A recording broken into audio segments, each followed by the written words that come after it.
need you. Help me. Up and coming, we have UFC 295. Yes. So originally, so excited it was for supposed to be John Jones. Murdering Stipe. John Jones was supposed to come in and crown himself over Stipe Miocic as the greatest heavyweight of all time. Yeah. Stipe Miocic is still arguably the greatest heavyweight of all time. Yes. He's had one of the longest winning streaks in the heavyweight division and longest title defense. Mind you, heavyweight title defenses in UFC, it's all less than 5. Like winning streaks are very short in heavyweight because these guys just they beat each other the hardest of any of the division. Yeah, of any division. John Jones, who's on a super long winning streak in light heavyweight, unheard of. He is now in the heavyweight division, but out with an injury. Yeah, tore his pec muscle making this motion right here. Yes. Already had surgery. Supposedly he's on the track to coming back. But in the meantime, they put an interim title fight, which I am super excited for. Young Tom Aspinall versus Sergei. You gonna say Sergei his name? Pavlovich. Oh, Pavlovich. Not as hard as I thought. Yeah, Sergei Pavlovich. Both of these guys are on a streak, and they've been both have finished pretty much all their opponents. So both of them are on a streak of finishing their opponents.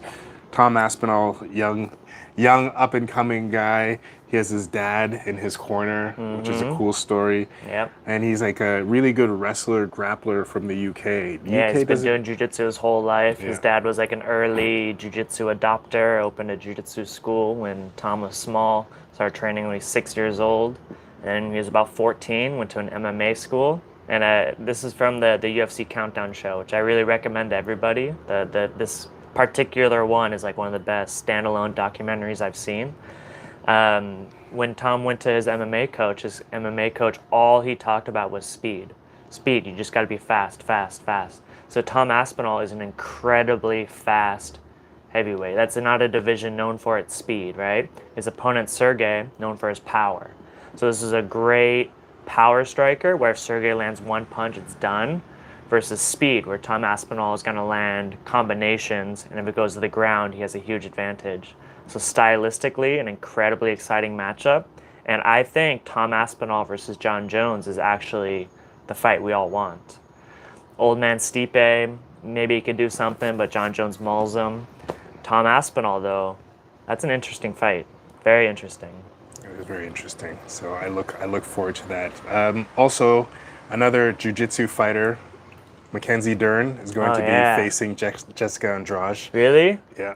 Jéssica Andrade's the killer. Yeah. That's a great fight. That's going to be another great fight. So I was watching Mackenzie Dern prepare. So she also has like a long history on the mats as a jiu-jitsu competitor. Absolute legend. So it's going to be very interesting. She has 3 losses, which have come, I think, within the last 2 years. So she was on a huge streak. But Dern, who I believe won her last match, has a few losses recently, but she's still like a killer. She's still possibly headed for the belt. Yeah, possibly. If she beats Andrade. I mean, Andrade is always a top contender. Yeah. Former champion. Yes. So that's going to be... That's great. Great. And then the main event is a light heavyweight, Alex Pereira versus Jiří Procházka. Jiří is coming back. I don't remember. What was his injury? He separated his shoulder in training before he was going to fight... Jamal Hill. He's going to fight to defend his belt. And the story is, I heard this from Joe Rogan, the story is his team tried to like put his shoulder back in on the mats and it just made it way worse. That's the story. I don't know. They say they took him to the UFC PI, which I think is where he was training. Yeah. And they said it was the worst shoulder injury they've seen. Yeah, I remember them talking about that. Because of whatever his team did to try to help him in the moment. Which is very relatable, right? Like, oh, your shoulder's broken? I got you. I know about this. Yeah. I have the best massages. Yeah. One of the funnier images from the UFC Countdown show is they're talking about Alex Pereira, and they open on him in the jungle in full-on what do we say, like tribal, like face paint and headgear and loincloth. Yeah.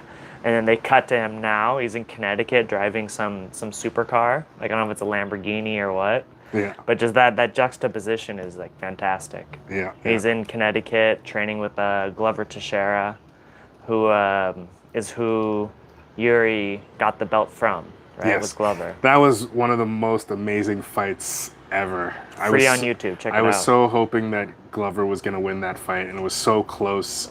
And he just lost it right at the end. There was kind of he just tapped right at the it's like a bulldog choke, right? Yeah.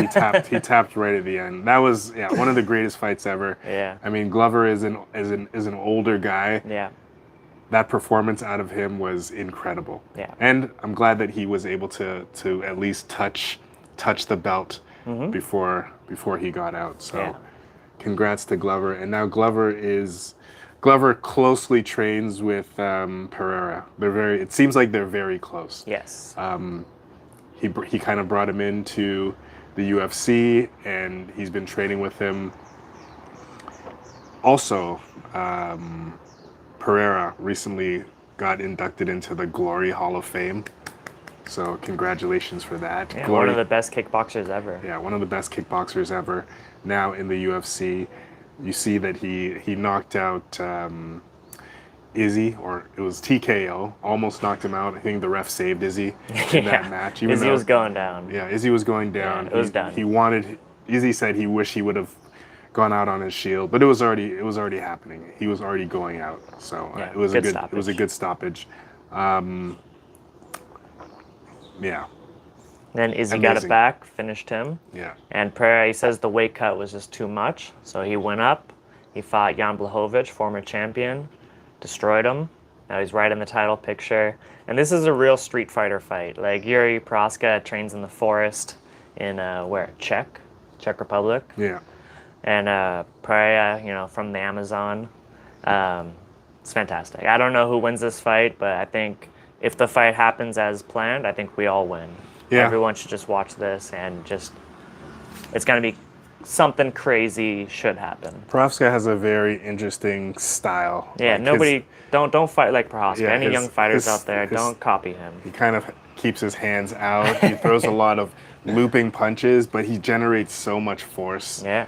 Like, he has a lot of these shovel hook uppercuts. Very strange style. So I think this would be a very difficult guy to prepare for. Yes. Yeah. And I think that's probably why I believe that his team really did try to wrench his shoulder back in, because everything that he does and the way that weird. Watching him train, everything looks very weird, but it's so good. Just punches trees. Yeah, he also he fights with his hands down. He takes a lot of hits to the face. Yeah. But he's rolling with the punches as well, but he does take a lot of hits. I don't like it. I don't love hands down fighters, even though some of the greatest fighters of all time have been hands down fighters, like Anderson Silva. He was a hands down fighter. Yeah. Roy Jones Jr. Hands down. Very depending on their speed.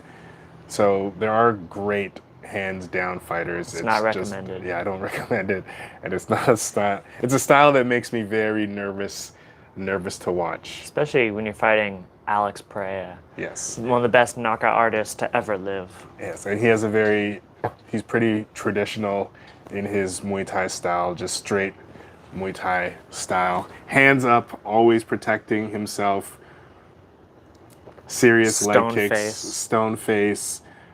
Low kicks, his kicks are amazing. He doesn't telegraph his kicks.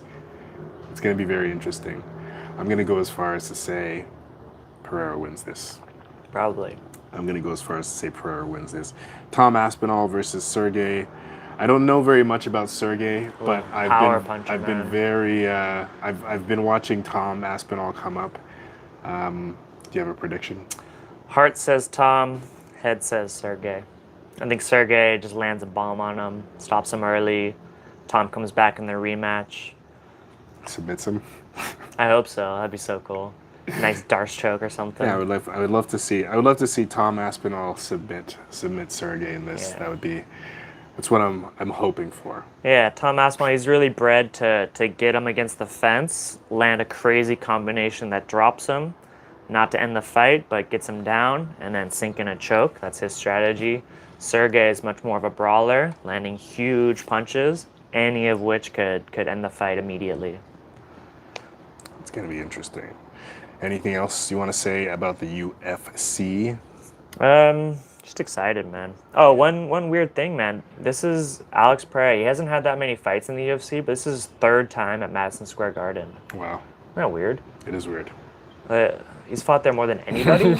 Like his first fight was there, he won the title there, and he might win another title there. Yeah. How did that happen? Congrats to Alexandra. Now,